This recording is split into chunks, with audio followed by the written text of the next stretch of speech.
চেরাগে জান শরীফ পীর ও মুর্শিদ रहनुमा কালান্দার বাবা জাহাঙ্গীর বা ঈমান আল সুরেশ্বরী রচিত মারেফতের গোপন কথা নামক বই হতে চতুর্থ অধ্যায় পাঠ করছি। বিধান না দর্শন। যারা মোটর গাড়িটাকে বিশ্রাম দেবার জন্য রোদ বৃষ্টি হতে বাঁচাবার জন্য তৈরি করে ইটের তৈরি ঘর, তাদের কাছে শোষিত বেকার যুবক, ঘর নেই মানুষের, রাস্তার ধারে ঝুপড়ি বানিয়ে শিশু সন্তানদের নিয়ে কি মন কাঁদানো অবস্থায় জীবনটাকে খড়কুটো ধরে বাঁচার মতো বেঁচে আছে, এদের কতটুকু দাম থাকতে পারে? কতটুকু নিম্নমানের পশুর চেয়েও নিম্নমানের হলে পৃথিবীর কোনো জীব জন্তুদের সঙ্গেও তুলনা দেবার নিদর্শন নেই বলেই এরা আসফালুস সাফেলিন অর্থাৎ উদাহরণ দেবার মতো বিশেষণ ছাড়া একদম নিউ মডেলের পশু। এই সম্পদ জমাকারীরা ধনের নেশায় ভয়ঙ্করভাবে নেশাগ্রস্ত। এই নেশার তুলনা নাই। এই নেশা হেরোইন আর প্যাথিড্রিনের মতো মৃত্যুর নেশাকেও হার মানায়। হেরোইন আর প্যাথিড্রিন তো একটি যুবশক্তির মূলে আঘাত করে, কিন্তু সম্পদ জমাকারীদের নেশা একটি দেশের অধিকাংশ মানুষের নিম্নতম মানবিক শক্তির ওপরই প্রচণ্ড আঘাত হানে না, বরং সামান্যতম বিবেকের বিন্দুটিকে পায়ের তলায় পিষিয়ে মারছে।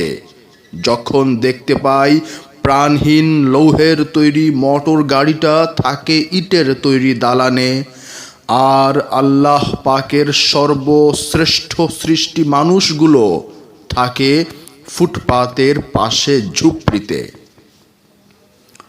হজরত ইমাম শাফি একবার দুঃখ করে বলেছিলেন যে পাক পঞ্জাতন তথা মহানবী আলী, ফাতেমা, হাসান এবং হুসাইনকে ভালোবাসতে গিয়ে যদি শিয়া অপবাদ মাথায় তুলে নিতে হয়, তবে খোদার কসম আমার চেয়ে বড় শিয়া আর কেউ নেই।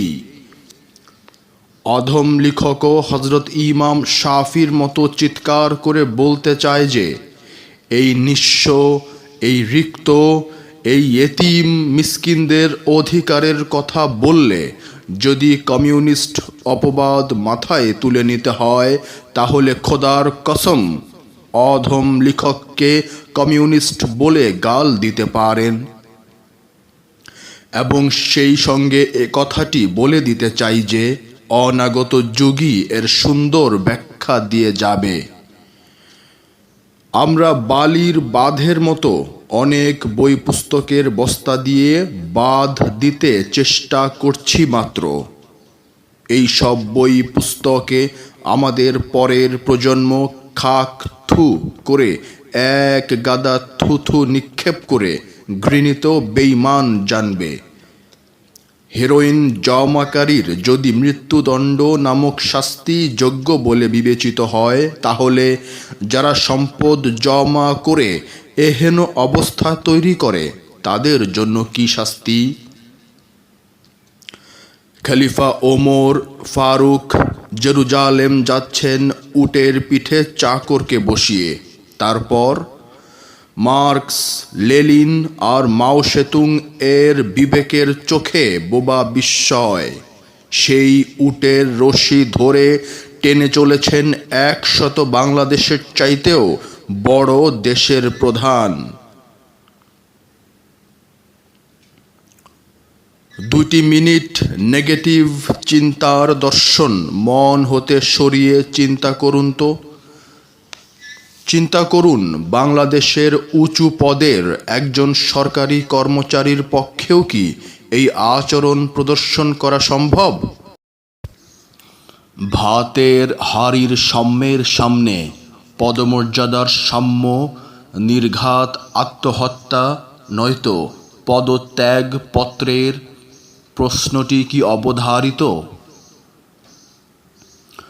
মাওলানা ভাসানী যখন ওমর ফারুকের এই ঘটনা বর্ণনা দিচ্ছিলেন মাও সেতুংকে, তখন মাও সেতুং কেবল একটি কথাই বলেছিলেন, বিবেকের সাম্যবাদকে গ্রহণ করা আরও জটিল। হ্যাঁ, তাই মানুষের রক্ত শোষণ করে যারা সম্পদের পাহাড় তৈরি করে উপাসনালয়ে বাঁচার আশ্রয় গ্রহণ করে, তারা তখন ওই জনতার একটি কণ্ঠস্বর স্লোগানের ভয়ঙ্কর ঢেউ তোলে, যে ঘরে তোদের মতো শোষক, জালেম আর সম্পদ জমাকারীরা আশ্রয় গ্রহণ করে, সেই ঘর আর যাই হোক না কেন, ওটা কখনোই আল্লাহর ঘর হতে পারে না। এক সের হেরোইন সহ ধরা পড়া আসামির দিকে যে রক্তচক্ষু নিয়ে তাকায়, সে তাকানোর ভাষা হলো মৃত্যুদণ্ড। আর যারা 10-এর আমানত বেমালুম হজম করে বসে আছে, তাদের দিকে তাকাবো কিভাবে? বলবেন কি? বুকে হাত রেখে বলুন, কি ধরনের উপহার পাবার যোগ্য তারা? এই বিবেকের দাড়িপাল্লায় উঁচু নিচু হবার ঝড় বইতে চায়। আল্লাহ পাক আমাদের শাহরগের চেয়েও নিকটে আছেন রব রূপে, আছেন আদিল তথা সূক্ষ্ম বিচারক রূপে, আমাদেরই একান্ত কাছে কাছে আছেন, আমাদেরই অস্তিত্বের প্রতিটি সূক্ষ্মতম কোষে কোষে। কি অপূর্ব কোরআনের 68 নম্বর সূরা কালাম! কি বিজ্ঞানময় সূক্ষ্ম ভাষার গাঁথুনি সূরা কালামে! পৃথিবীতে এই বিজ্ঞানময় কোরআন এর তুলনা করা হাস্যকর, কারণ কোরআনই হলো একমাত্র পূর্ণাঙ্গ জীবন দর্শন। মার্ক্সবাদ হাড়ির ইতিহাস তৈরি করতে গিয়ে নাস্তিকতাকে কোলে তুলে নেয়। হাড়ির ইতিহাস আত্মার গবেষণাকে ফেলে দিয়ে মুক্তির বাণী শোনায়, কিন্তু অসম্ভব। আপেক্ষিক তথা কিছুদিনের জন্য সত্যরূপে প্রতিভাত হলেও সার্বিক তথা সব সময়ের জন্য সত্যের সামনে মার্ক্সবাদ মাথা নিচু করে কাঁদতে হবেই, এটা অমোঘ সত্য। তাই তো মার্ক্সের হারিজম বারবার রোগা হয়ে যাচ্ছে, আর পরিবর্তনের ইঞ্জেকশন দিয়ে তাকে টিকিয়ে রাখা হচ্ছে। কিন্তু যেদিন বিশ্বনবীর কণ্ঠ হতে নির্গত আল্লাহর মহাবাণী কোরআন এর মর্মবাণী উদ্ধার করা হবে সর্বযুগের জীবন ব্যবস্থার একটি পূর্ণাঙ্গ জীবন দর্শন, সেদিন মার্ক্সবাদ এইডস রোগে আক্রান্ত হতে বাধ্য। যেদিন হযরত বাবা শাহ সুফি লালন ফকিরের অতি সহজ শব্দের গাঁথুনিতে রচিত পদ্যে কোরআনের ব্যাখ্যা বাহির করতে পারবে, কারণ আধ্যাত্মবাদের মধ্যেও যে একটি আধ্যাত্ম সাম্য থাকতে পারে, তারই সম্রাট হলেন লালন ফকির। যেদিন ইমাম হোসাইনের ইসলাম প্রতিষ্ঠিত হবে, যেদিন এজিদের রং চড়া চোখ ধাঁধানো মরিচিকার ইমিটেশন মার্কা এজিদি ইসলামকে ডাস্টবিনে নিক্ষেপ করতে পারবে, সেই দিন কি হোসাইনি ইসলামের হাঁটি হাঁটি পায়ে চলার বাস্তব রূপটি কোথাও প্রতিফলিত হবে? দৈহিক মৃত্যুই যেখানে সব কিছুর শেষ সিদ্ধান্ত বলে ধরে নেওয়া হয় এই পৃথিবীর জীবনটাই একমাত্র সত্য, সেখানে কেবল মার্ক্সবাদী নয়, বরং যে কোনো নব্য আর পুরাতন মতবাদে রূপ আর যুক্তির নাচানাচির ঢং যতই আপাতত নিখুঁত বলে মনে হোক না কেন, কিন্তু খুব ধীরে ধীরে যখন গর্তে পড়ে হাত পা ভাঙার অনেক দৃশ্য দেখতে পাবে, তখনই চালানো হয় ঔষধ আর ব্যান্ডেজ লাগাবার নতুন নতুন প্রয়োগ ব্যবস্থা।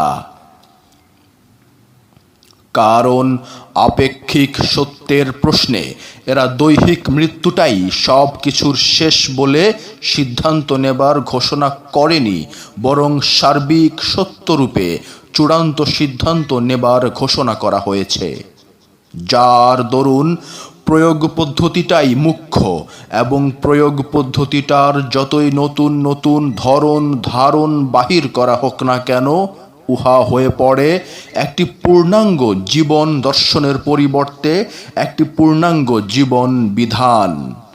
একটি পূর্ণাঙ্গ জীবন বিধান বারবার এই ভুলটি এত বেশি প্রচার করা হয়েছে, যার দরুন মগজ ধোলাই করার মতো পূর্ণাঙ্গ দর্শন এর চেহারার ভুল নাম পূর্ণাঙ্গ জীবন বিধান বলা হয়। এজন্যই এর ফলটির অনেক রকম নাম হতে পারে, যেমন বস্তু সর্বস্ববাদ, যান্ত্রিক জীবন, আইন সর্বস্ব ধমক দেবার বাহার, আত্মকেন্দ্রিকতাবাদ।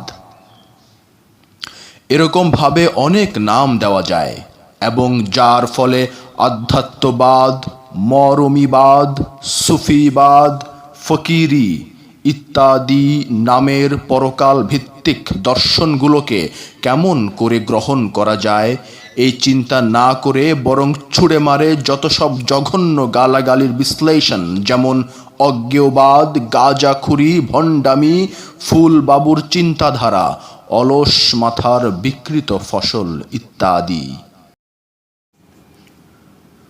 মৃত্যুর পরও জীবন আছে, পুরস্কার আর শাস্তি আছে, যদিও এগুলো সাদা চোখে মোটেই ধরার উপায় নেই। তবুও এই আধ্যাত্মবাদকে কেউ মারতে পারবে না। এটা সারা জীবন নাস্তিকবাদের পূজারী ও প্রচারক হবার পর দৈহিক মৃত্যুর সামনে এসে অকারণেই আধ্যাত্মবাদের কুয়াশা কাদায়। এটা যেন আগাছা মনে হলেও আপনিই গজায়। জীবনে কোনোদিন চাষ করা তো দূরে থাক, মনেও করতে চায়নি। সেই আধ্যাত্মবাদ মৃত্যুর সামনে এসে আগাছার মতো আপনিই গজিয়েই উঠবে। হ্যাঁ, গজাবেই, কারণ এটাই যে জীবনের পূর্ণাঙ্গ দর্শন, যা সে নিজের ইচ্ছায় নয়, বরং সামাজিক জীবন ব্যবস্থায় আত্মবিরোধ দেখে বাদ দিতে বাধ্য হয়েছে। কিন্তু মানুষের দৈহিক মৃত্যু যতদিন থাকবে ততদিন আধ্যাত্মবাদকে কেউ মেরে ফেলতে পারবে না, কারণ এটা এমনই এক জিনিস যে কেউ ঝেঁটিয়ে চিরবিদায় করে দিতে চাইলেও আবার আপন ঘরেই বুমেরাং এর মতো ফিরে আসে।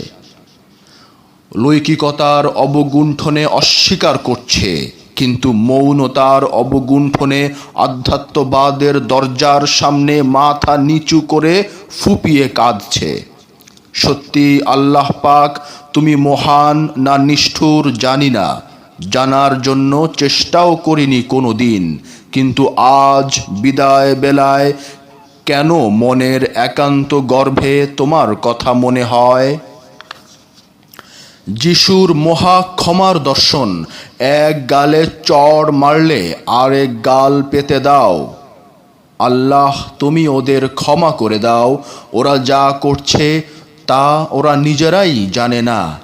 এরকম কত উপদেশকে কত রকম কুৎসিত আর জঘন্য বিশ্লেষণের কাপড় পরিয়েছি, কিন্তু মৃত্যুর শেষ প্রান্তে এসে অকারণেই বুকে জড়িয়ে ধরে সবার অলক্ষ্যে মাথা নিচু হয়ে যাচ্ছে।